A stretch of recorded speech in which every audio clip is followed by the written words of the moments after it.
Hello everyone, welcome to B2 studies. पढ़ेगा India तो बढ़ेगा इंडिया। देखना, मैं हूं विकास विद्रोही और हम बात कर रहे थे साइंस के ऊपर। साइंस में जो हमने था, आज नया चैप्टर उठा रहे हैं और नया चैप्टर जो रहेगा ये रहेगा आपका डाइजेस्टिव सिस्टम का।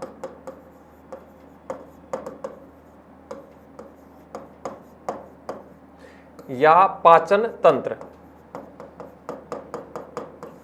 देखना, छोटे सवाल यहां से निकल कर आते हैं और छोटे सवाल में भी यदि बात की जाए तो यहां से बहुत अच्छे सवाल निकलते हैं। पहली बात तो बात यहीं पर आती है कि ये जो पाचन है, इस पाचन से पहले आपको भोजन लेना पड़ेगा और जो भोजन लिया गया है यह भोजन किसी ना किसी कॉम्प्लेक्स फॉर्मेट में होता है। कॉम्प्लेक्स की बात की जाए तो यह कोई ना कोई जटिल पदार्थ रहेगा और उसी भोजन को आप लोग ग्रहण करते हो। उस भोजन की जरूरत क्यों है शरीर को? तो ये जो भोजन आपने लिया है, इस भोजन के द्वारा आपको एनर्जी मिलेगी। वही एनर्जी जो रहेगी आपके शरीर में जो दैनिक जीवन के कामकाज रहेंगे, उन कामकाज को करने के लिए जो ऊर्जा मिलती है वो इसी भोजन के द्वारा मिलती है। अब देखना, जो आपका ये कॉम्प्लेक्स पार्ट रहेगा, यही कॉम्प्लेक्स पार्ट सबसे पहले क्रिया आती है कि इसे सबसे छोटे छोटे टुकड़ों में या इसे किसमें कहेंगे, वाटर में घुलनशील बनाया जाएगा, जो कि पहले जल में घुलेगा और जल के साथ घुलने के बाद वह छोटे टुकड़ों में तोड़कर आपकी जो वोकल कैविटी होती है या मुख गुहा की बात की जाए, उस मुख गुहा के द्वारा आपके आमाशय भाग में, वह स्टोमक भाग में पहुंचता है और वहीं से फिर आपके सारी क्रियाएं प्रारंभ होती है। पहली बात आती है कि यह जो जटिल पदार्थ होता है इसे छोटे पार्ट्स में, स्मॉल पार्ट्स में तोड़ा जाता है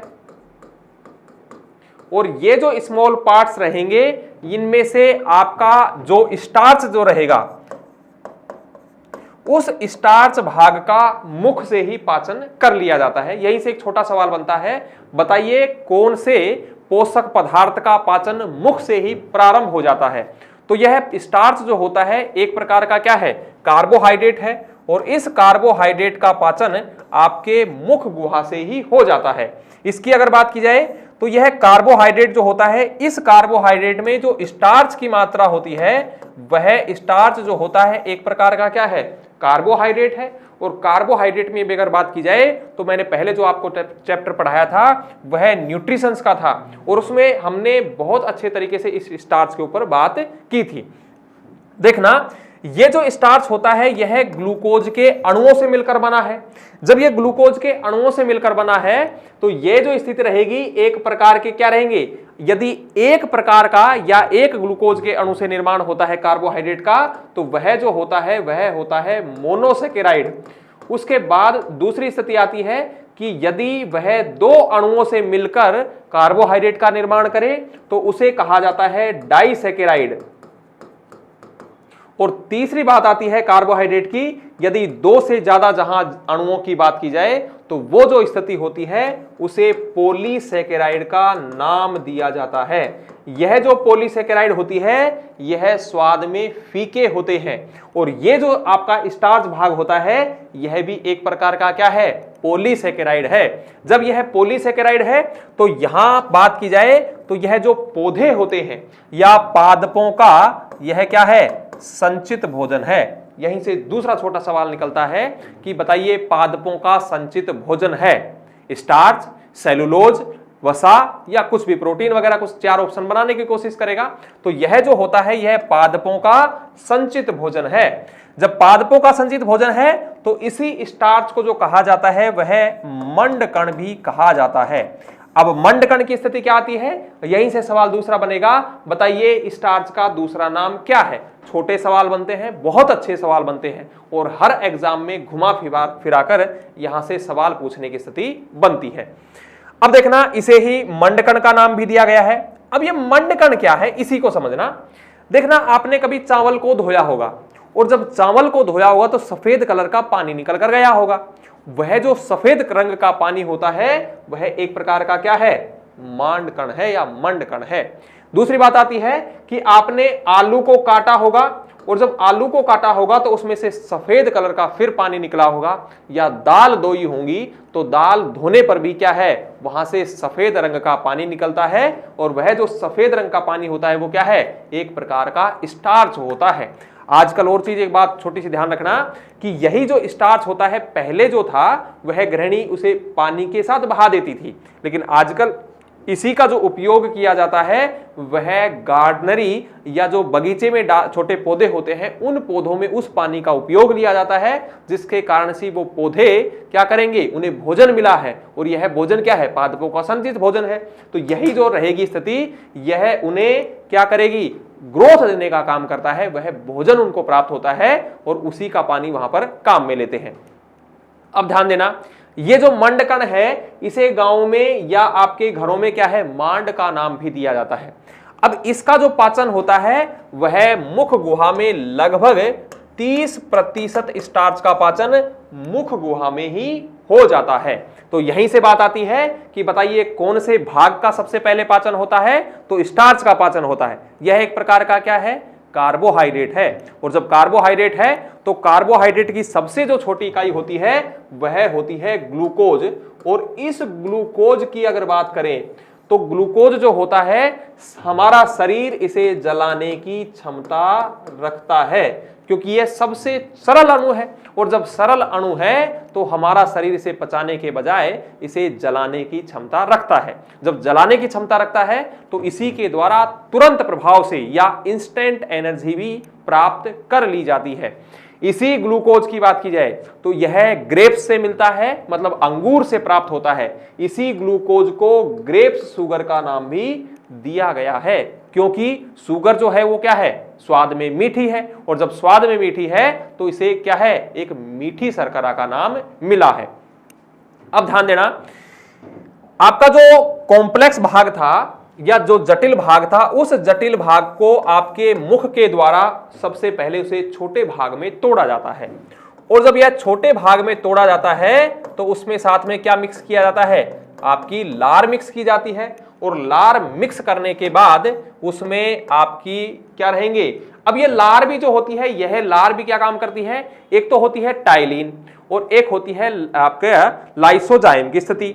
ये जो रहेगी यह क्या काम करेगी, जो हानिकारक प्रकार के जो बैक्टीरिया होते हैं यह बैक्टीरिया उन्हें नष्ट करने की काम करती है, और जो लाइसोजाइम होता है यह भोजन को चिकना दोनों ही बनाते हैं, लेकिन जो टाइलिन होता है वह टाइलिन क्या करता है, सबसे बड़ी बात है कि वह भोजन में जो भी हानिकारक प्रकार के क्या रहेंगे, बैक्टीरिया वगैरह रहेंगे, उनको नष्ट करने का काम इन्हीं के द्वारा किया जाता है। अब ये जो कॉम्प्लेक्स भाग आपको मिला है, इस कॉम्प्लेक्स भाग को क्या है, जल में घुलनशील बनाया जाता है। क्या होगा कि यह कॉम्प्लेक्स भाग, क्योंकि यह जो आपने खाया था क्या था, जल में नहीं घुल सकता था, और जब जल में नहीं घुल सकता था तो हम उसमें से जो भी पोषक पदार्थ थे उन पोषक पदार्थों को अवशोषित नहीं कर पाते थे। अब इसमें क्या बनाएंगे, जल में घुलनशील बनाएंगे, और जब ये जल में घुलनशील बनेगा तभी तो इनमें से क्या होंगे, जो भी पोषण जो रहेगा उस पोषण को हम क्या कर सकते हैं, प्राप्त कर सकते हैं, और उसे क्या किया जाएगा, वह शरीर में रक्त में घोला जाएगा, और घोलने के बाद उसमें से एनर्जी को प्राप्त किया जाता है।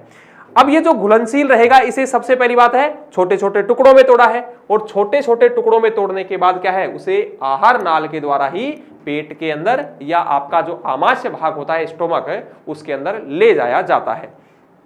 अब देखना, इसमें स्थितियां होती हैं दो, एक तो रहेंगे सहायक अंग, या जो भी आपकी पाचन जो स्थिति रहेगी उसमें कौन कौन से अंग काम में आते हैं, और दूसरा जो भाग होता है वह दूसरा भाग, इसके अंदर कौन कौन सी सहायक ग्रंथियां काम में ली जाती हैं, उनका उपयोग किया जाता है। अब देखना, इसके ऊपर जो बात कर रहे थे, ये जो पाचन जो होता है, इस पाचन तंत्र की अगर बात की जाए तो पहली बात तो पाचन और उसके बाद जो तंत्र लगाया गया है इसका क्या मतलब है। अब पहली बात तंत्र पे ही बात कर लेते हैं कि जो सबसे छोटी जो इकाई होती है वह है शरीर की सेल होती है, कोशिका होती है, और यह जो कोशिका होती है इनसे मिलकर उत्तक का निर्माण होता है, या जिसे टिश्यू कहा है। इन उत्तकों से किसी ना किसी अंग का या ऑर्गन का निर्माण किया गया है। तो यह जो अंग है, इन अंगों को यदि बहुत सारे अंगों को जोड़कर देखा जाए तो एक तंत्र बनता है, और वह तंत्र जो रहेगा किसी शरीर का निर्माण करता है। तो ये जो स्थिति रहेगी, हम किसी तंत्र का निर्माण या तंत्र की बात करेंगे, मतलब जो भी पाचन के तहत जो अंग काम में आते हैं और काम में आने के बाद उनसे पोषक तत्वों का निर्माण किया जाता है, वो सारे के सारे जो पार्ट रहेंगे वो किसके अंतर्गत आएंगे? पाचन तंत्र के अंतर्गत आएंगे। अब ये जो पाचन तंत्र है, इस पाचन तंत्र में बात की जाए तो देखना, पहली बात आती है कि जो कॉम्प्लेक्स भोजन था, उस कॉम्प्लेक्स भोजन को हमने छोटे टुकड़ों में तोड़ा है। छोटे टुकड़ों में तोड़ने के बाद उसमें हमने जल मिलाया है, जल में घुलनशील बनाया है, और जल में घुलनशील बनाने के बाद उसमें जो भी पोषक तत्व थे उन पोषक तत्वों का अवशोषण किया है। जब इन पोषक तत्वों का अवशोषण कर लिया है, अवशोषण के बाद इन्हीं पोषक तत्वों से क्या प्राप्त होने वाली है? एनर्जी प्राप्त होने वाली है। और यह जो एनर्जी है, इस एनर्जी का हम दैनिक जीवन में उपयोग ले पाएंगे। मतलब यह है, जो कॉम्प्लेक्स भाग है उसे छोटे तत्वों में या छोटे टुकड़ों में तोड़कर उसे जल में घुलनशील और घुलनशील बनाने के बाद उनमें से जो भी अवशोषित प्रकार का भोजन है या एनर्जी का काम करेंगे, जो पोषक तत्व रहेंगे, उनका अवशोषण किया है। अवशोषण के बाद उसे रक्त में घोला है, और घोलने के बाद उसे श्वसन की क्रिया के दौरान हमने क्या है? ऊर्जा का निर्माण किया है। ये जो ऊर्जा का निर्माण होता है, यह एटीपी के रूप में ऊर्जा बनती है, एडिनोसिन ट्राइफॉस्फेट, और यह जो रहेगी हमें दैनिक कार्यों में जो करती है, मदद करती है। अब देखना, ये जो स्थिति रहेगी पाचन तंत्र में, तो पहली बात तो पाचन तंत्र में जो होते हैं वो दो चीजें मिलकर बनी है। तो हम तंत्र कहा है, और तंत्र के बाद जो पाचन तंत्र रहेगा, इस पाचन तंत्र में दो चीजें मिलकर इस तंत्र का निर्माण करती है। पहला जो भाग होता है, इस भाग की अगर बात की जाए तो यह जो रहेगा आपका एलिमेंट्री कनाल या आहार नाल रहेगा, एलिमेंट्री कनाल। और दूसरी जो स्थिति होती है वह होती है आपकी सहायक ग्रंथियां, या होता है आपकी सहायक पाचन ग्रंथियां। ये जो सहायक पाचक ग्रंथियां होती है, इन सहायक पाचन ग्रंथियों के द्वारा क्या कोई ना कोई एंजाइम स्रावित किया जाएगा, और वह एंजाइम भोजन में मिलाया जाएगा। उसके ऊपर भी बात करेंगे, सहायक पाचक एंजाइम या ग्रंथि। अब देखना, जो आहार नाल होता है, इस आहार नाल की बात की जाए तो सबसे पहले जो स्थिति है वो आता है आपका मुख गुहा या वोकल कैविटी। दूसरी जो स्थिति बात की जाए तो वह होता है फूड पाइप, जो फूड पाइप आपके गले से लेकर यहां मुख गुहा से लेकर आपके आमाशय भाग को जोड़ता है, फूड पाइप। तीसरी अगर स्थिति की बात की जाए तो यह फूड पाइप के बाद जो भाग आता है वह आता है स्टोमक का या आमाशय भाग का। उसके बाद आती है आपकी अग्नाशय ग्रंथि, और अग्नाशय ग्रंथि के बाद जो रहेगा वह होता है ग्रसनी का भाग, और ग्रसनी के बाद जो भाग होता है वह छोटी आंत और बड़ी आंत में भोजन जाता है। तो इसके बाद की जो स्थिति है, इसे फूड पाइप को हम ग्रास नली भी बोल सकते हैं।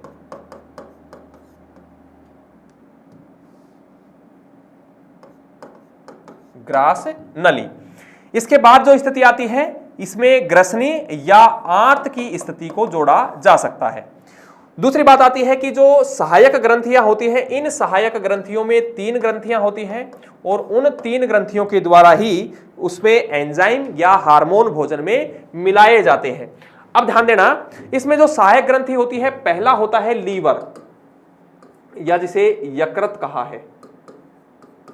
इसी यकृत को जिगर का नाम भी दिया गया है। एसएससी ने एक बार जब सवाल पूछा तो यहां पर लीवर का नाम देकर जिगर का नाम दिया था।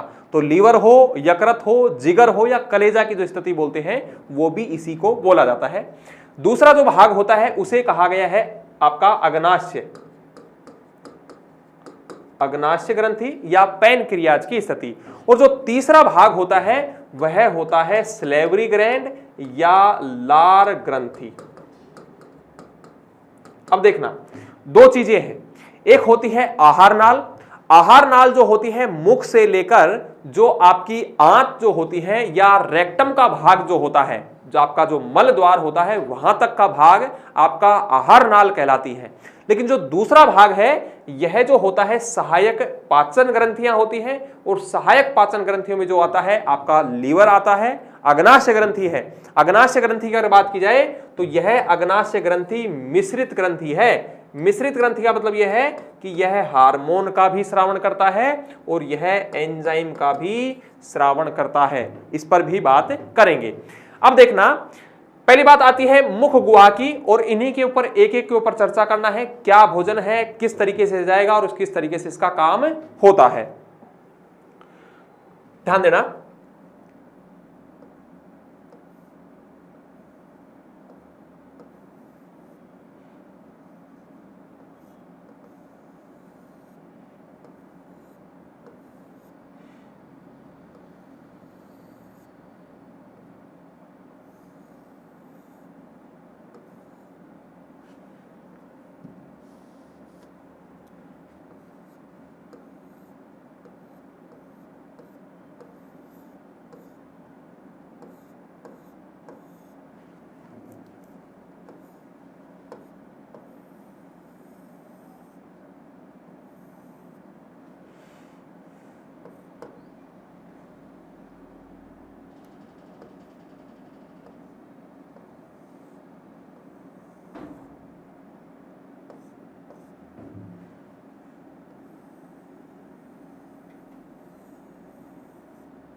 ध्यान देना, ये जो है आपका आहार नाल का सिस्टम है, और आहार नाल में जो भी ग्रंथियां हैं या जो अंग काम में लिए जाते हैं उनकी स्थिति है। देखना, ये जो स्थिति होती है इसे जो कहा गया है ये कहा है मुख गुहा। अब मुख गुहा में कौन कौन से भाग आते हैं, तो मुख गुहा में आपके होठ आते हैं, दूसरी स्थिति आती है आपके दांत आते हैं, और तीसरी जो स्थिति होती है वह जीभ की स्थिति है। ये तीनों ही मिलकर आपकी मुख गुहा की स्थिति या मुख गुहा का निर्माण करते हैं।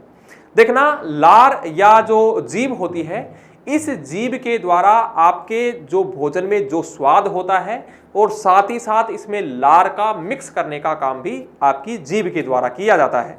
जो दांत होते हैं उस भोजन को, कॉम्प्लेक्स भोजन को छोटे टुकड़ों में तोड़ने का काम करते हैं, और जो होठ होते हैं यह होठ भोजन को अंदर की ओर ही बनाए रखते हैं, जो कि बाहर की ओर नहीं आने देते हैं। ये तीनों भाग जो होते हैं यह आपकी मुख गुहा के अंदर आते हैं।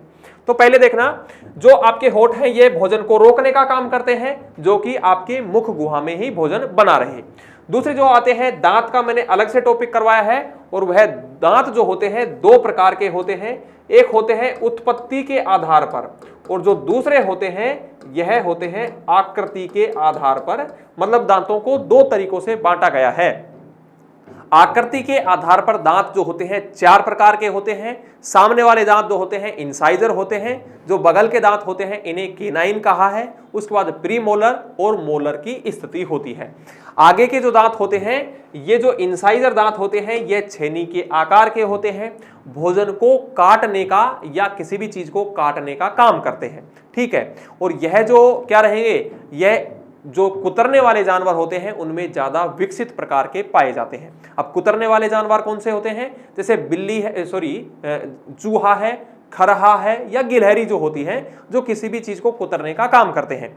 ये इंसाइजर दांत जो होते हैं उनमें क्या रहेगा, वह समय के साथ बढ़ते हैं और इसी कारण से उनको कुतरने की आवश्यकता पड़ती है। और जब आवश्यकता पड़ती है तो घिसा जाता है और घिसने के बाद उनकी साइज को छोटा करते हैं। दूसरे जो दांत होते हैं वह केनाइन होते हैं और ये केनाइन दांत जो होते हैं, जो मांसाहारी जानवर जो पाए जाते हैं, उन मांसाहारी जानवरों में ये बेहतरीन प्रकार के या ज्यादा विकसित प्रकार के होते हैं, क्योंकि ये किसी भी चीज को चीरने या फाड़ने का काम करते हैं। तो मांसाहारी जानवरों में अधिक विकसित पाए जाते हैं। उसके बाद आती है मानव की। तो मानव के जो है ये दांत एक प्रकार के अवशेषी दांत है। क्यों? क्योंकि आजकल का जो भोजन है मानव का, वह बहुत ही सरल प्रकार का भोजन है। वह मांस जो है जब जंगलों में रहता था तभी खाता था कच्चा मांस, और जब कच्चा मांस खाता था तो उसे आवश्यकता होती थी उसे चीरने फाड़ने के करने के काम की। तीसरे जो दांत होते हैं वह होते हैं प्रीमोलर, और यह प्रीमोलर जो दांत होते हैं यह भोजन को पीसने का या चबाने का काम करते हैं। मतलब उस कॉम्प्लेक्स भोजन को छोटे टुकड़ों में तोड़ने का काम इन्हीं के द्वारा किया जाता है। और लास्ट में जो दांत आते हैं उन्हें मोलर दांत कहा है। और मोलर दांत में एक जो लास्ट का दांत आता है उसे अक्कल दांत या अक्कल टीथ का नाम भी दिया जाता है। यह सबसे अंत में आता है। और ये जो दांतों की संख्या होती है या दंत सूत्र जो होता है वह होता है 2 1 2 3 की स्थिति। मतलब एक भाग की बात की जाए ऊपर के भाग, और ऊपर के भाग में भी आधा भाग काट कर देखा जाए तो उसमें एक साइड के दांत जो होते हैं 2 होते हैं इंसाइजर, एक होता है केनाइन, फिर 2 दांत आते हैं प्रीमोलर के और 3 दांत होते हैं मोलर। इसमें से एक जो दांत रहेगा वह किसका रहेगा, आपके अक्कल दांत की रहेगी। और दूसरी बात आती है उत्पत्ति के आधार पर। तो उत्पत्ति के आधार पर दांतों को 3 भागों में बांटा गया है, एक बार दंती, द्विबार दंती और बहुबार दंती। एक बार दंती का मतलब यह है कि दांत केवल एक बार आते हैं। द्विबार दंती का मतलब यह है सामने के दांत हमारे टूट जाते हैं, जिन्हें दूध का दांत कहा जाता है। और ये जो दूध के दांत होते हैं यह कुछ समय के बाद दोबारा से आ जाते हैं।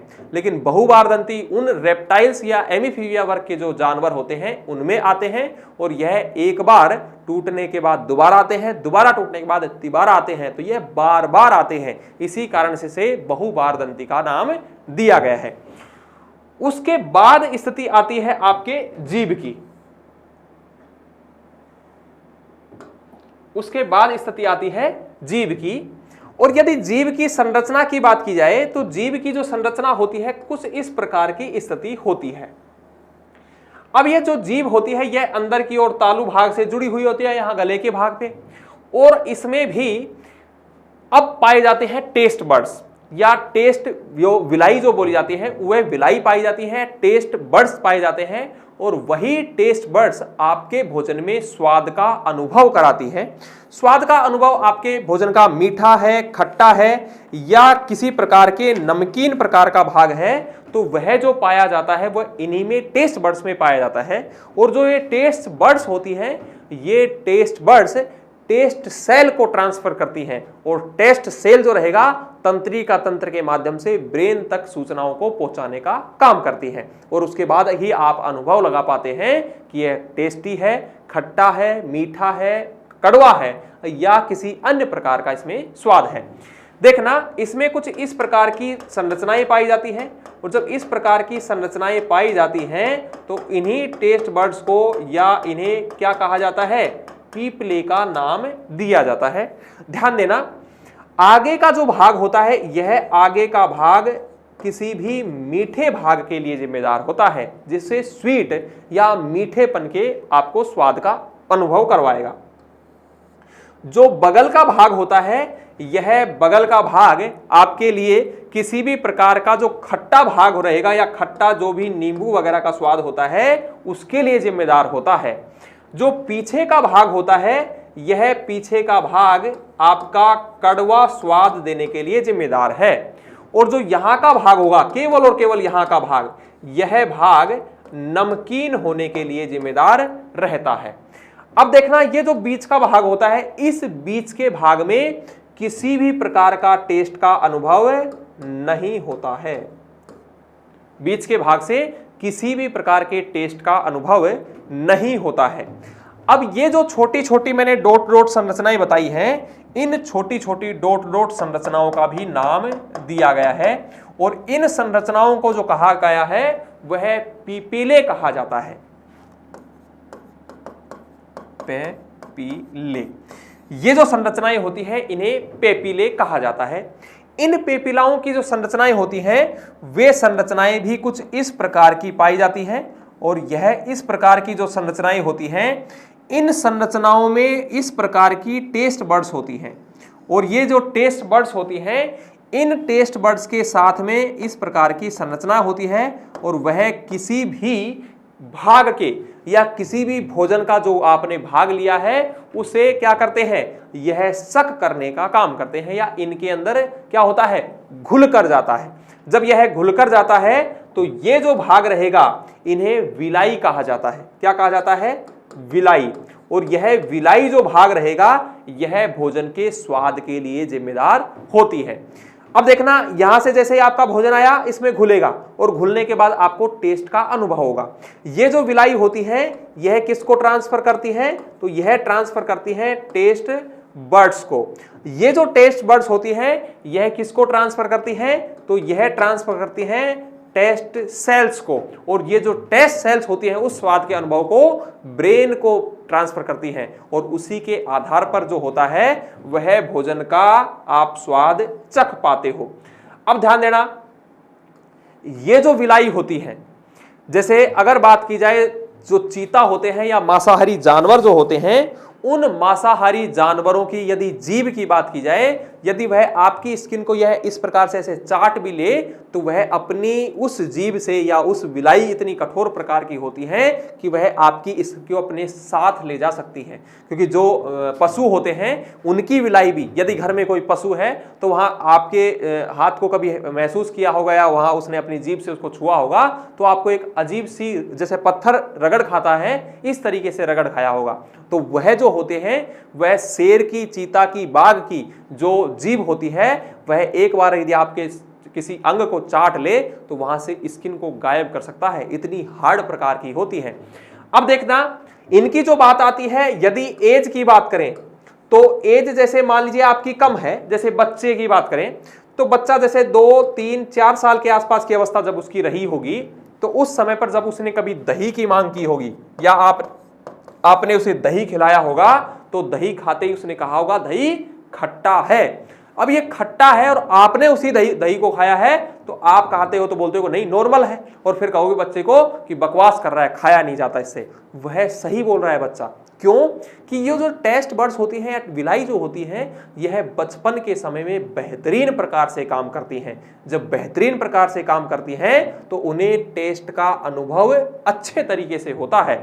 फिर बात आती है कि आपके एज की, मान लीजिए 20, 22, 25 साल की अवस्था की, तो यह जब धीरे धीरे समय के आधार पर क्या होती है, ये टेस्ट बड्स या विलाई स्वाद में कमजोर होती जाती हैं। जब ये स्वाद में कमजोर होती है तो टेस्ट का अनुभव पहले से कम आ पाता है।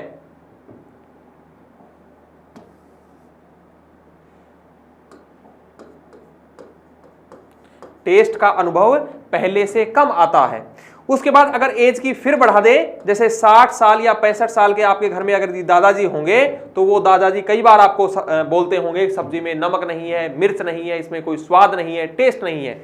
तो बुढ़ापे के समय में ये जो विलाई होती है या टेस्ट बड्स होती हैं, यह बहुत ही कम काम कर पाती हैं। इसी के कारण से घर में आपने अक्सर देखा होगा जब महिलाएं बोलती होंगी कि बुढ़ापे के समय में बुढ़ा ना खाने देता है ना खाता है, ऐसी अवस्थाएं बनी होंगी। तो ये जो होती हैं यह उसकी अवस्था रही है और उसी अवस्था के ऊपर उसने यह टोंट कर दिया होगा कि यहाँ इस सब्जी में कोई स्वाद नहीं है।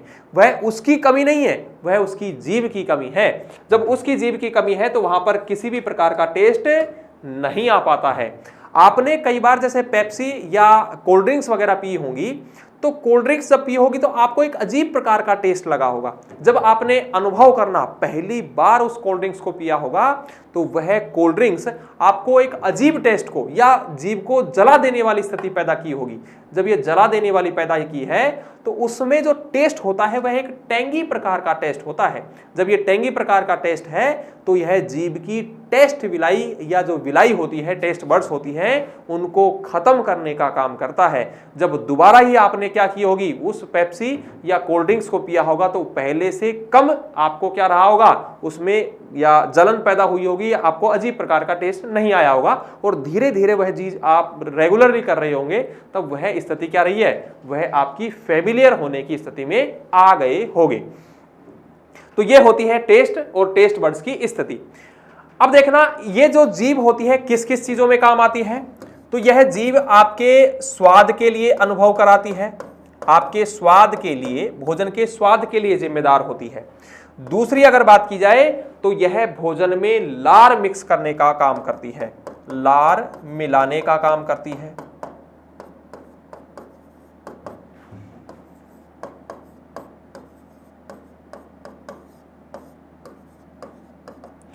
तीसरी बात आती है कि यह जो जीभ होती है यह आपको बोलने में सहायक होती है, बोलने के लिए सहायक।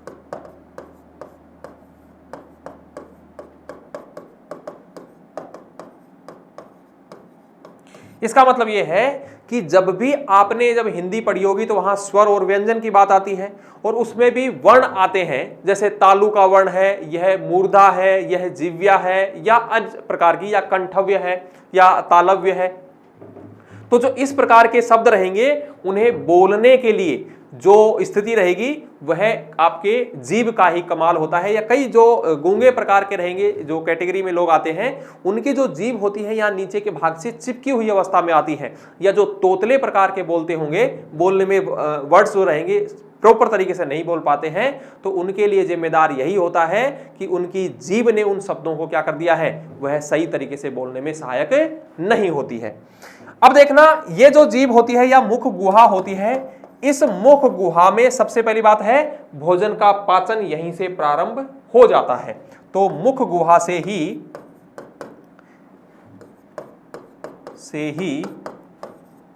भोजन का पाचन प्रारंभ हो जाता है।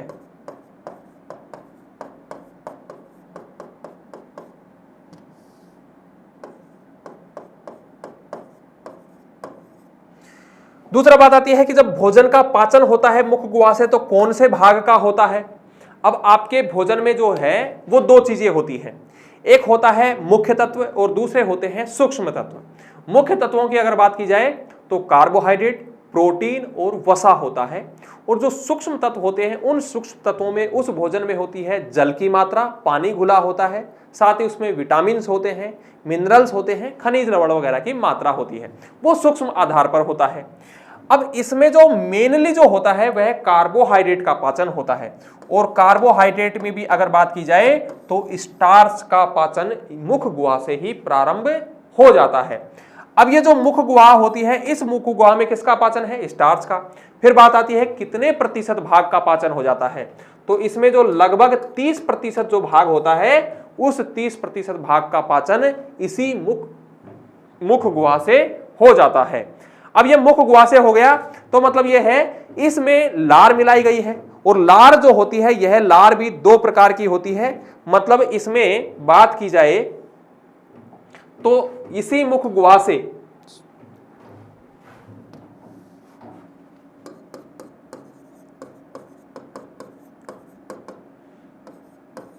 में लार मिलाई जाती है।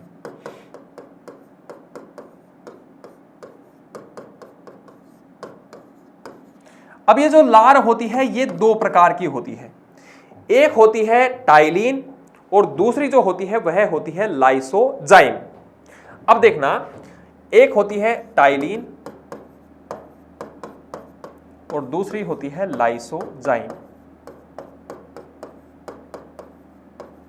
सवाल यहां से भी बनता है कि बताइए लार में कौन सा एंजाइम पाया जाता है, तो एक होता है टाइलिन और एक होता है लाइसोजाइम। अब जो लार होती है, इस लार में बात की जाए तो ये जो लार है, इस लार में दो चीजें होती हैं।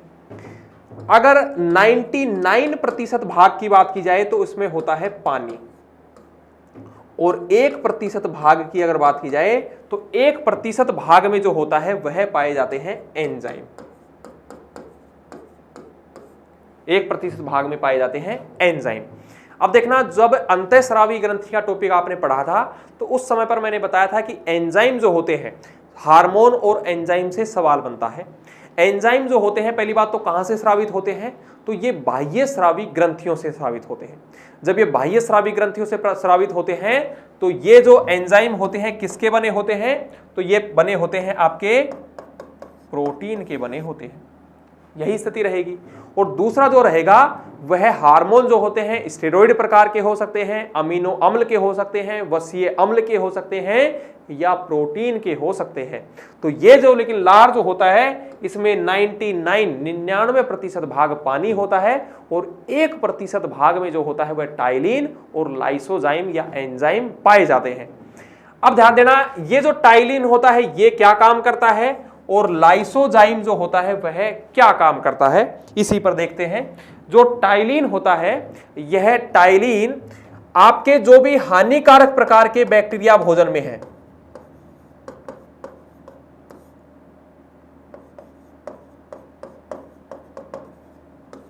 हानिकारक प्रकार के जो भी बैक्टीरिया हैं उन बैक्टीरिया को मुख में नष्ट करने का काम करता है। देखना, होता क्या है कि जैसे कई बार आपने देखा होगा, जब कभी आपको चोट लगी होगी, तो जब चोट लगी होगी तो उस स्थिति में आपने उसे तुरंत प्रभाव से वहां पर मुख से उसको क्या कर दिया होगा, चाटने की स्थिति में लेकर आए होंगे। या जब भी कभी आपने घाव लगे हुए कुत्ते को या पशु को देखा होगा तो वह बार बार उस घाव को क्या करता है, वहां पर चाटने की कोशिश करता है। वास्तव में वहां वह चाट कर नहीं बल्कि वहां पर लार गिराने का काम करता है। यह क्यों गिराता है, तो मान लीजिए कोई घाव था और उस घाव पर इसने क्या गिरा दिया है, एंजाइम गिरा दिया है। जब ये एंजाइम गिराया है तो वह हानिकारक बैक्टीरिया को क्या करता है, नष्ट करने का काम करता है। जब हानिकारक बैक्टीरिया नष्ट हो गया है तो कुछ ही दिनों के बाद जब आपने उसे देखा होगा तो वह हो सकता है वह स्वस्थ अवस्था में आपको मिला होगा या घाव सही होने की अवस्था में आ गया होगा। अब देखना, आपके भोजन में बहुत सारे हानिकारक प्रकार के क्या हैं, बैक्टीरिया हैं, और वही बैक्टीरिया क्या है, भोजन में मिले हुए हैं। आपने कोई भी भोजन लिया और भोजन के साथ वह आपके मुख में आ गया। हो सकता है बैक्टीरिया की अगर बात की जाए तो बैक्टीरिया आपके लिए लाभदायक भी हो सकते हैं और आपके लिए हानिकारक भी हो सकते हैं, कोई रोग को जन्म भी दे सकते हैं। यह जरूरी नहीं है कि वह आपके लिए हानिकारक ही हो, लाभदायक भी हो सकता है। वह बैक्टीरिया दोनों स्थितियों को आपके सामने रखेगा। लेकिन जो वायरस जो होता है, यह वायरस जो होता है हमेशा विष रहेगा। वायरस पे भी मैंने जो टॉपिक था अंतःस्रावी ग्रंथि, जिसमें मैंने बात की थी, और साथ ही साथ मैंने जब रोग का टॉपिक पढ़ाया था उस रोग के टॉपिक में भी मैंने वायरस की और आपके जो बैक्टीरिया है उसके ऊपर बात की थी। अब देखना, ये जो होते हैं ये बैक्टीरिया को नष्ट करने का काम क्या करेगा, मुख में ही कर देता है। जब भोजन में बैक्टीरिया था तो उसे खत्म कर दिया गया, खत्म करने के बाद उसे आमाशय भाग में पहुंचा दिया गया। जब आमाशय भाग में पहुंचा दिया गया है तो उस आमाशय भाग में क्या होता है, HCl होता है, और वह HCl फिर उस अगर कोई बच भी गया है तो उसे नष्ट करने का काम कर देता है। अब दूसरा जो एंजाइम जो होता है वह लाइसोजाइम होता है, और यह जो एंजाइम होता है उस भोजन को चिकना बनाने का काम करता है। साथ ही साथ टाइलिन भी चिकना बनाने का काम करता है, लेकिन जो लाइसोजाइम होता है यह लाइसोजाइम भी क्या करता है, वह चिकना बनाने का काम करता है। और इसमें एक आयन जो होता है वह आयन होता है थायोसाइनेट प्रकार का आयन होता है, थायोसाइनेट।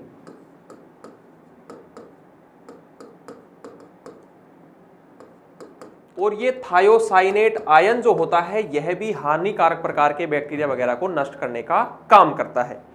दूसरी बात, ये जो टाइलिन एंजाइम है, यह टाइलिन एंजाइम एक तो बैक्टीरिया को नष्ट करने का काम करता है, और दूसरा जो स्टार्च जो होता है उस स्टार्च को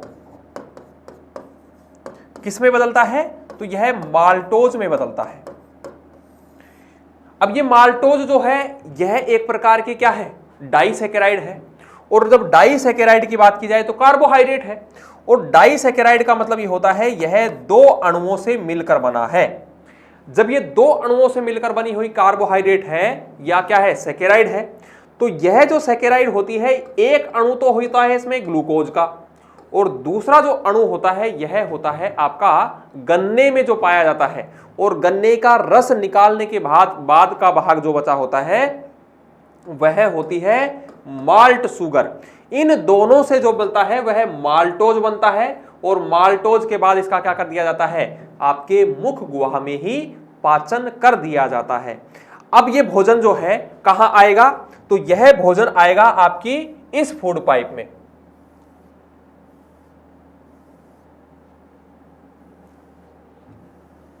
देखना, ये जो आपकी है, एक होती है श्वास नली जो कि आपका श्वास का फेफड़ों से मिलने का, लंग्स से मिलने का काम करता है, और दूसरा जो होता है वह होता है फूड पाइप। और यह जो फूड पाइप होता है, इसी फूड पाइप में जो भोजन आता है वह भोजन नीचे की ओर गति करता है। तो दूसरा जो भाग होता है वह आपका होता है ग्रास नली, और यह इसे फूड पाइप या ग्रास नली का नाम दिया गया है। अब देखना, इस ग्रास नली के बारे में बात करते हैं।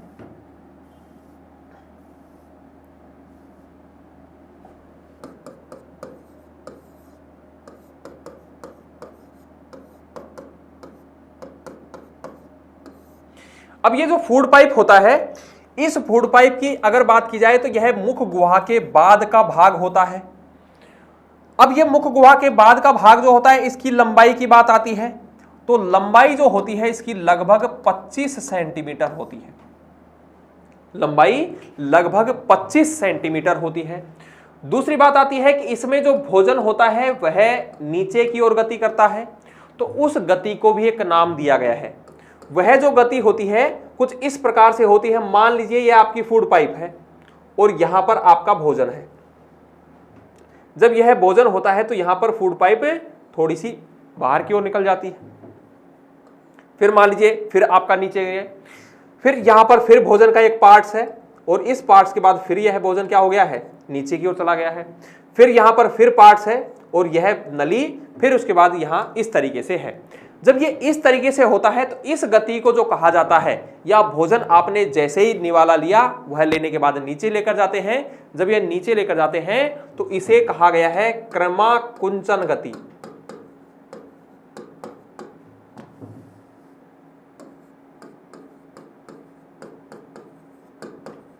क्या कहा है, क्रमाकुंचन गति के कारण से। कई बार जैसे आपने देखा होगा केचवा जब खेत में मिला होगा तो वह केचवा पहले थोड़ा सा आगे का भाग है, जैसे मान लीजिए यह कोई केचवा है, और जब यह केचवा है तो पहले वह इतना भाग आगे बढ़ा होगा, इतना भाग आगे बढ़ने के बाद वहां रुका होगा, और रुकने के बाद जो पीछे का भाग होता है उसे आगे बढ़ाता होगा। जैसे पहले ये बढ़ा, फिर यहां रुक गया, रुकने के बाद इस भाग को आगे लिया, फिर वह रुक गया, फिर आगे के भाग को बढ़ाता है। तो वह जो गति होती है उस गति को कहा जाता है क्रमाकुंचन गति। फिर दूसरी बात आती है कि इस फूड पाइप में जो भोजन होता है उस भोजन की अवस्था को क्या कहा जाता है, तो यह जो भोजन की अवस्था होती है उसे बोलस नाम दिया गया है। क्या कहा है, भोजन की अवस्था को बोलस कहा है। देखना, पहला पॉइंट है कि जो गति होती है फूड पाइप में या ग्रास नली में, भोजन की गति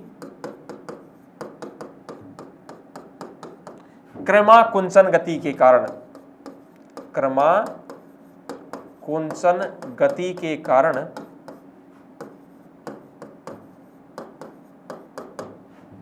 नीचे की ओर गति करता है।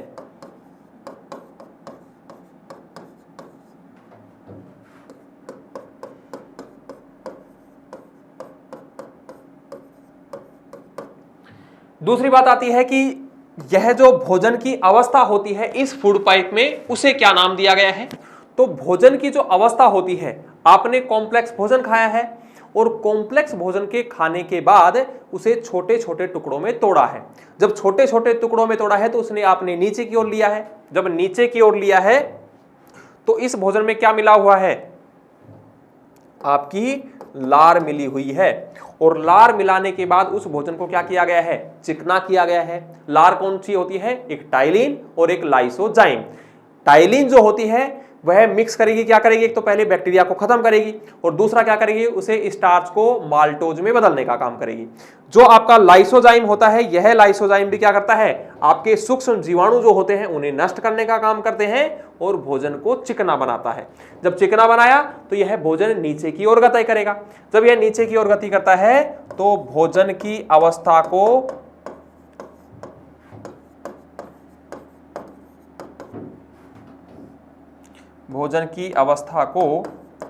बोलस कहा है।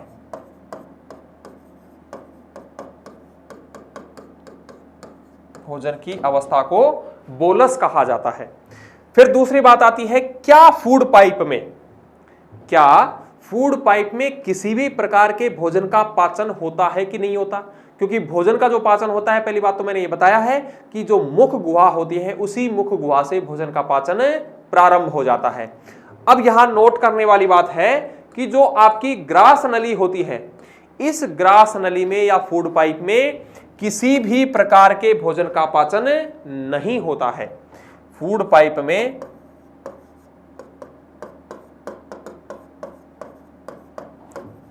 किसी भी प्रकार के भोजन का पाचन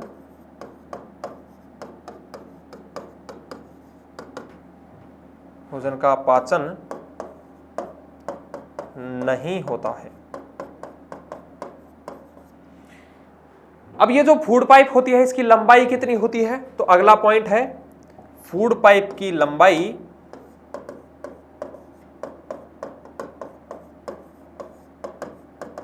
लगभग 25 सेंटीमीटर होती है।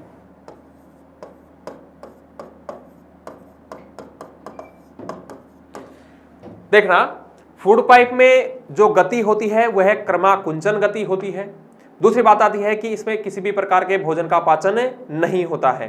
तीसरी बात आती है कि इसमें जो भोजन की अवस्था होती है उस भोजन की अवस्था को बोलस नाम दिया गया है। अगली बात आती है कि जो भोजन होता है उस भोजन को या फूड पाइप को क्या कहा है, या क्या कहेंगे उसमें? तो उस फूड पाइप की जो लंबाई होती है लगभग 25 सेंटीमीटर के आसपास की होती है। और यह जो फूड पाइप में जो गति होती है, इसी क्रमाकुंचन की गति के कारण से क्या है, वह भोजन नीचे की ओर गति करता है। मतलब सीधी सी बात है, कई बार आपने टूथपेस्ट में से क्या है, उस बोतल में से या उस पेस्ट में से आपने निकाला होगा तो पीछे से दबाया होगा। जब पीछे से दबाया है तो वह पेस्ट आगे की ओर गति करते, फिर आगे दबाया होगा, फिर आगे की ओर गति करती है। ऐसी जो गति होती है उसे ही कहा है क्रमाकुंचन गति। अब देखना, उसके बाद जो होता है वह आमाशय भाग होता है। और मान लीजिए यह आमाशय भाग है, इस आमाशय भाग में क्या आ गया है, भोजन आ गया है। अब जब यह आमाशय भाग में भोजन आया है तो भोजन आने से पहले होता क्या है कि इस आमाशय भाग में यहां पर कुछ पाई जाती है, गैस्ट्रिक ग्लैंड्स पाई जाती है या आमाशय ग्रंथि पाई जाती है।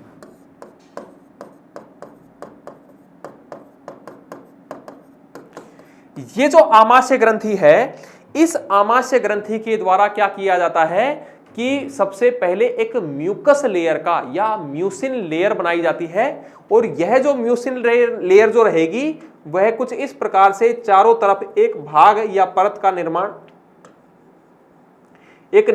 कर देती है। और इस परत के निर्माण के बाद जो HCl होता है, जो कि इन्हीं ग्रंथियों के द्वारा स्रावित किया जाता है, उस HCl के द्वारा कोई भी प्रकार का प्रभाव आपके आमाशय के ऊपर नहीं पड़ता है। अब पहला सवाल तो यहीं से आता है कि जो आपका आमाशय भाग होता है इसकी शेप कैसी होती है या आकार कैसा होता है। तो जो आमाशय होता है, इस आमाशय भाग की शेप जो होती है वह जे शेप की होती है। फिर दूसरी बात आती है कि इसका रंग कैसा होता है या कलर इसका कैसा होता है। तो जो कलर होता है यह लाल रंग का होता है। जो आमाशय भाग होता है यह लाल रंग का होता है। अब देखना, इस आमाशय भाग में गैस्ट्रिक ग्लैंड है और ये गैस्ट्रिक ग्लैंड जो है यह क्या करेंगी, एक म्यूसिन लेयर बनाएंगी। ये जो परत बनाई है इस परत को कहा है म्यूकस या म्यूसिन परत। अब ये जो म्यूसिन भाग होता है यह एक प्रकार का क्या है, प्रोटीन होता है। अब इस परत ने क्या कर दिया है, चारों तरफ क्या कर दिया, एक परत का निर्माण कर दिया है। अब निर्माण कर दिया है तो इसके बाद इसमें HCl की मात्रा को बढ़ाया जाएगा। HCl की मात्रा क्यों बढ़ाई जाएगी कि मस्तिष्क ने पहले ही मैसेज कर दिया था कि क्या होने वाला है, भोजन पेट में आने वाला है। जब भोजन पेट में आने वाला है तो उसी अवस्था में इसकी मात्रा में बढ़ोतरी की जाएगी। जब यह मात्रा बढ़ेगी तो मात्रा जब बढ़ेगी तो HCl का पहली बात आती है pH का मान कितना होता है। बहुत बार पूछ लेता है कि जो HCl होता है जो आमाशय भाग में पाया जाता है उस हाइड्रोक्लोरिक अम्ल का pH का मान कितना होता है। तो ये जो pH का मान होता है इसका pH का मान होता है 1.4।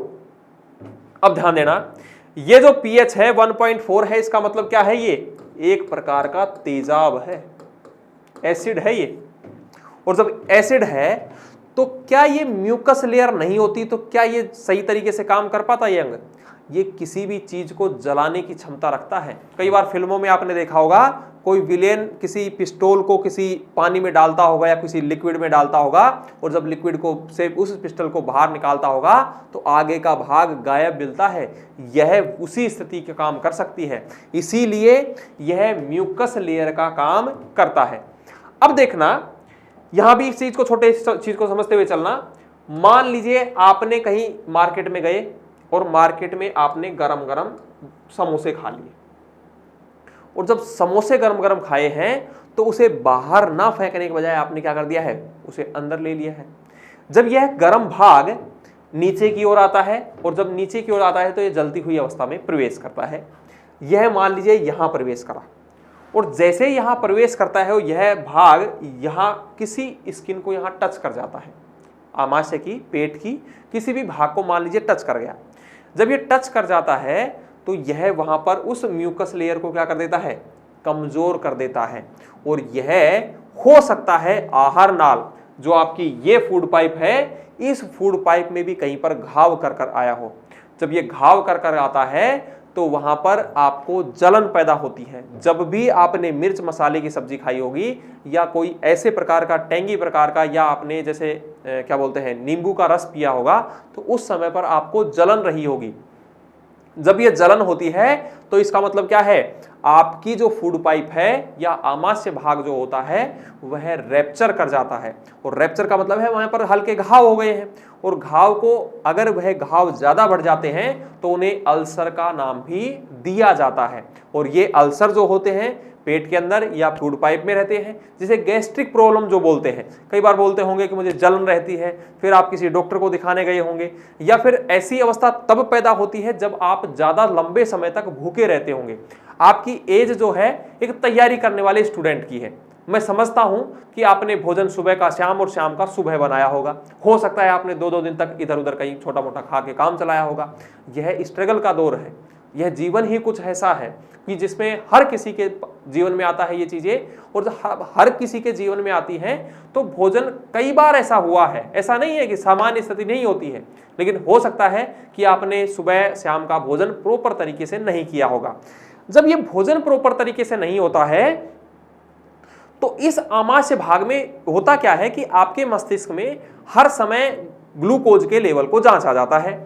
और ये जो ग्लूकोज का लेवल जो होता है रक्त में 100 मिलीग्राम अपॉन 100 मिलीलीटर या मिलीग्राम अपॉन 100 मिलीलीटर ये मात्रा होती है।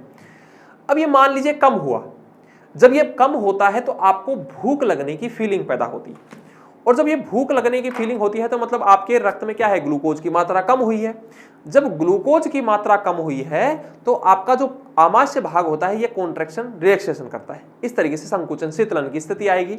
और यह स्थिति मान लीजिए कि ज्यादा अवस्था में चला गया, जैसे ग्लूकोज का लेवल 90, 80, 70 इस अवस्था में आएगा, बढ़ता हुआ जाएगा, तो यह कॉन्ट्रैक्शन रिलैक्सेशन तेज गति से जाएगा।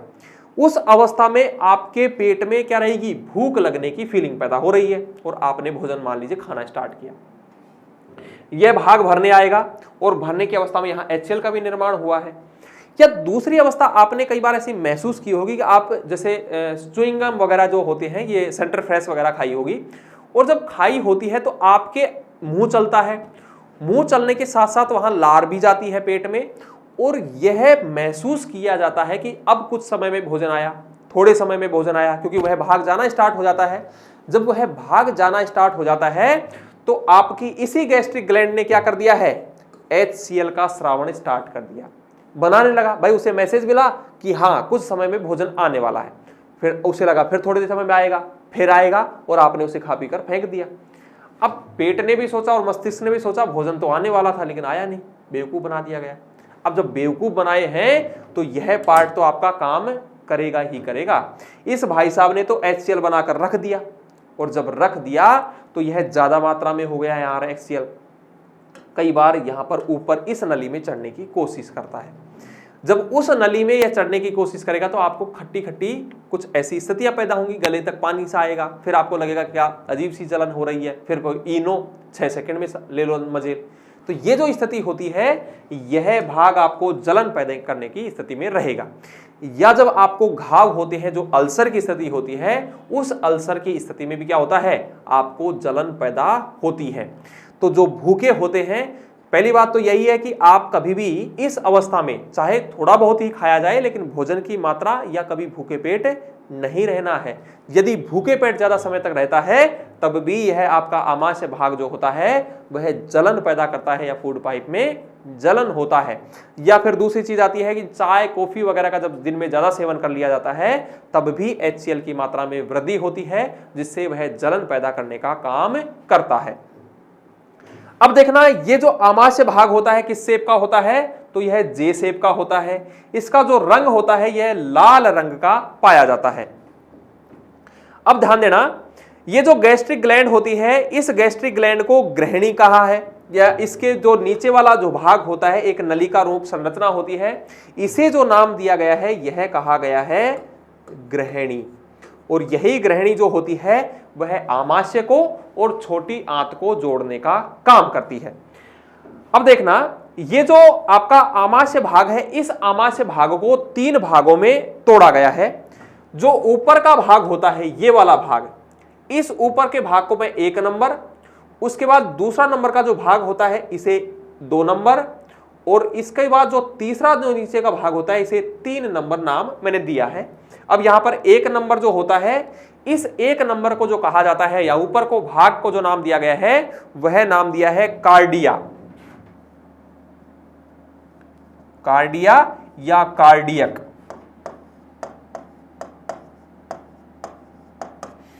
उसके बाद मैंने जो दूसरा नाम दिया है, इस दूसरे भाग को जो कहा जाता है वो कहा जाता है फंडस।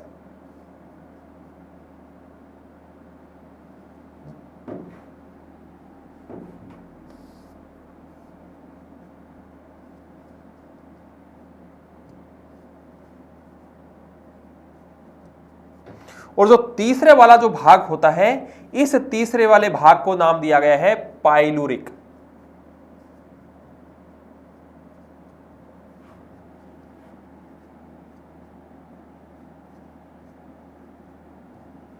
क्या नाम दिया है? पाइलुरिक।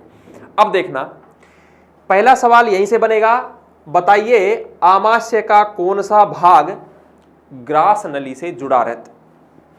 अब यह है फूड पाइप, और इस फूड पाइप से जो बना हुआ पहला भाग होता है उसे नाम दिया है मैंने कार्डियक। तो कार्डियक जो भाग होता है, उस कार्डियक भाग किससे जुड़ा होता है? फूड पाइप से जुड़ा होता है। दूसरा सवाल यहीं से बनेगा कि जो फंडस होता है, उस फंडस को या मध्य का भाग कहलाता है, तो ये होता है फंडस। और तीसरा भाग आएगा कि जो आपकी ग्रसनी होती है, उस ग्रसनी से आमाशय का कौन सा भाग जुड़ा हुआ रहता है। तो आमाशय से जो भाग होता है वह जुड़ा हुआ होता है पाइलीरुक सॉरी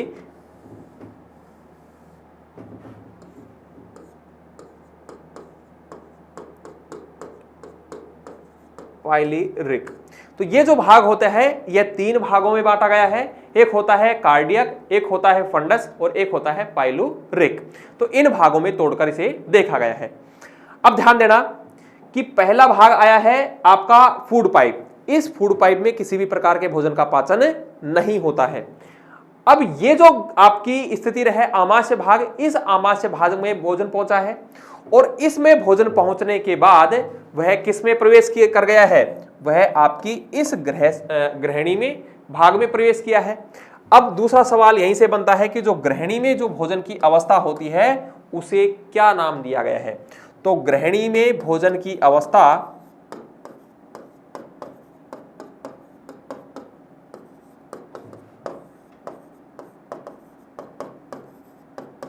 अवस्था को काइम कहा है। क्या नाम दिया है, काइम। यह काइम जो होता है यह छोटे स्वरूप में और तोड़ दिया गया है, और जब छोटे स्वरूप में तोड़ दिया गया है तो उस भोजन की अवस्था को नाम क्या दिया है, काइम नाम दिया है। अब ये जो गैस्ट्रिक ग्लैंड होती है, इस गैस्ट्रिक ग्लैंड के द्वारा एक रस मिलाया जाता है और जिसे नाम दिया है जठर रस। ये जो जठर रस होता है या आमाशय जो रस होता है, जूस जो होता है, इसी जूस को इसमें भोजन में मिला दिया जाता है और मिलाने के बाद और छोटे भागों में से तोड़ दिया जाता है। अब देखना, ये जो ग्रहणी का भाग होता है, यह ग्रहणी का भाग, ये मान लीजिए आपका आमाशय भाग है और इस आमाशय भाग के बाद ये ग्रहणी है। अब इस ग्रहणी से एक टोपीनुमा संरचना के रूप में क्या निकलता है, आपका यकृत निकलता है। और ये जो यकृत होता है, इस यकृत के द्वारा पहली बात तो क्या स्रावित किया जाता है, तो पित्तरस स्रावित किया जाता है। ये जो पित्तरस होता है कहां पर स्टोर किया जाता है, तो यहां पर एक संरचना पाई जाती है और इसे जो नाम दिया जाता है यह गया है पित्त की थैली कहा है या गाल ब्लैडर कहा जाता है।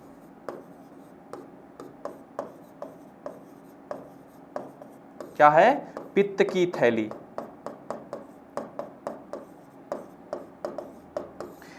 अब देखना, ये जो भाग है आपका यकृत है, लीवर है या जिगर की स्थिति है। इस भाग के द्वारा यह किससे जुड़ा हुआ रहता है, तो यह ग्रहणी से जुड़ा हुआ रहता है। इस ग्रहणी में भोजन की अवस्था क्या है, तो भोजन की जो अवस्था होती है उसे काइम कहा जाता है। और यहां पर होती है गैस्ट्रिक ग्लैंड और उसी गैस्ट्रिक ग्लैंड के द्वारा क्या मिलाया जाता है, जठर रस मिला दिया जाता है। अब यह भोजन नीचे की ओर आया है, यहां पर पित्तरस है। यह पित्तरस जो होता है, इस पित्तरस के द्वारा किसका पाचन किया जाता है, तो इसके द्वारा वसा जो होती है उस वसा को छोटे अणुओं में तोड़ा जाता है और छोटे अणुओं में तोड़ने के बाद उसका पाचन किया जाता है। देखना, ये जो पित्तरस होता है किसमें स्टोर किया जाता है, तो पित्त की थैली में स्टोर किया जाता है।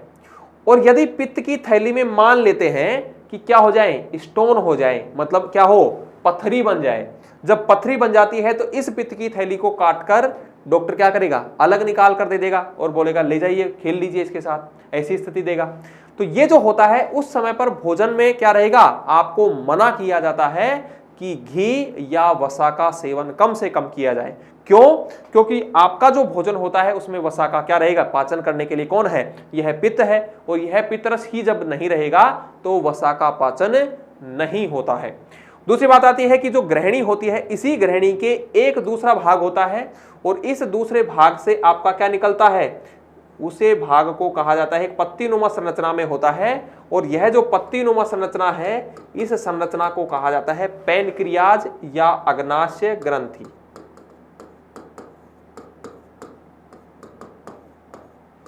अग्नाशय ग्रंथि। अब ये जो अग्नाशय ग्रंथि होती है, पहली बात तो संरचना कैसी है, पत्ती के समान, जो आपकी पत्ती होती है पेड़ की, उस पत्ती के समान की संरचना होती है। ये जो होती है किसके नीचे होती है, तो ये आमाशय भाग के नीचे स्थित होती है। अब इस अग्नाशय ग्रंथि के द्वारा दो चीजें स्रावित की जाती हैं। एक जो होता है हार्मोन होता है और दूसरा होता है एंजाइम।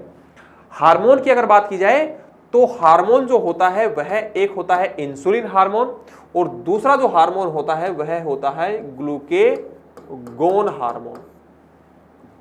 ध्यान देना, एक होता है इंसुलिन हार्मोन और दूसरा जो हार्मोन होता है वह होता है ग्लूकेगोन हार्मोन। एंजाइम की बात की जाए तो एंजाइम होता है लाइपेज, ट्रिप्सिन, सुक्रेज, ये सारे के सारे क्या है, एंजाइम स्रावित किए जाते हैं। अब इसका काम क्या है, तो जो हार्मोन होते हैं इस हार्मोन में जो इंसुलिन हार्मोन है, ये मान लीजिए आपके शरीर में क्या है, ग्लूकोज की मात्रा बढ़ी है, और जब ग्लूकोज की मात्रा बढ़ी है तो उस बढ़ी हुई मात्रा को क्या किया जाता है, किसमें बदला जाता है, ग्लाइकोजन में बदला जाता है। मतलब उसके अणुओं को जोड़ा गया है और उसे क्या किसमें जोड़ा है, ग्लाइकोजन में जोड़कर आपके जो यकृत भाग होता है उस यकृत में से संचित कर दिया जाता है।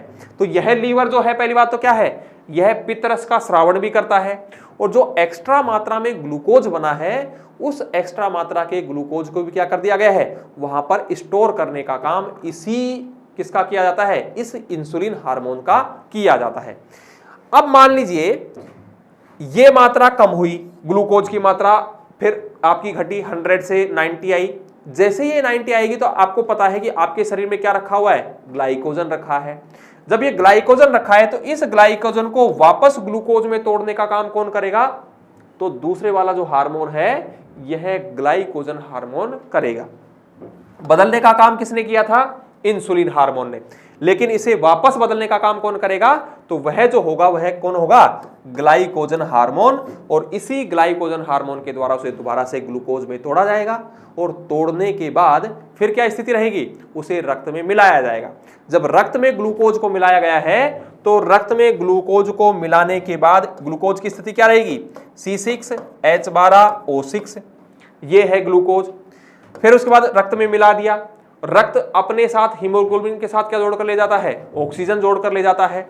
और जब यह ऑक्सीजन को जोड़कर ले जाएगा तो यह क्या होगी, एक अभिक्रिया होगी और यह रिएक्शन के बाद क्या बनाएगा, कार्बन डाइऑक्साइड बनाएगा, साथ में क्या बनाएगा, जल बनाएगा और उसके साथ एटीपी के रूप में क्या बनती है, ऊर्जा बनती है। और इसी ऊर्जा का फिर हम क्या करते हैं, उपयोग ले पाते हैं।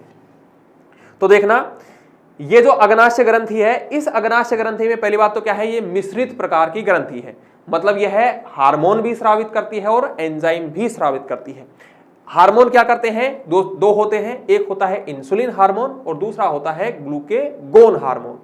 इंसुलिन हार्मोन ग्लूकोज की मात्रा को रक्त में कम करता है, सवाल यहीं से बनता है। और जब सवाल बनता है तो कई बार पूछ लेता है, बताइए डायबिटीज मेलिटस जो बीमारी होती है वह किसकी कमी से होती है, तो वह इंसुलिन हार्मोन की कमी से होती है। एक होता है डायबिटीज मेलिटस और दूसरा रोग होता है डायबिटीज इंसिपिडस। जो इंसिपिडस जो रोग होता है वह एडीएच हार्मोन की कमी से होता है, जबकि डायबिटीज मेलिटस जो होती है वह इंसुलिन हार्मोन की कमी से होती है। और दूसरा जो स्थिति होती है वह एंजाइम भी स्रावित किए जाते हैं, लाइपेज, ट्रिप्सिन, सुक्रेज प्रकार के एंजाइम जो होते हैं वो भी भोजन में मिलाने का काम किया जाता है। तो ये जो स्थिति है, आपने मुख गुहा देखा है, पाचन की स्थिति देखी है, पाचन के तंत्र देखे हैं। तंत्र किसे कहेंगे, सेल है, सेल से उत्तक बने हैं, उत्तक से अंग बने हैं। यदि अंगों को जोड़कर देखा जाए तो वो किसी ना किसी तंत्र का निर्माण करते हैं। तो यह एक पाचन तंत्र है और इनमें सभी अंगों को देखना है और कौन से अंग का क्या काम है वह भी आपको देखना है। एक बार दोबारा से इस टॉपिक को दोबारा रिवाइज करना है, जितना पढ़ा है इसको रिवाइज करके, और फिर भी जो नोट्स हैं आपको प्रॉपर तरीके से आपको पोज करके, जहां समझ में ना आए उसे पोज करना है। यदि कहीं भी दिक्कत आती है तो आपको कमेंट बॉक्स में कमेंट करना है, जिसके रिलेटेड हम आपको सहूलियत देंगे या जो भी इसका उपचार करेंगे वो आपको उपलब्ध करवाया जाएगा। तो इससे नेक्स्ट वीडियो में जो रहेगा इससे आगे की चीजें देखेंगे। Thank you.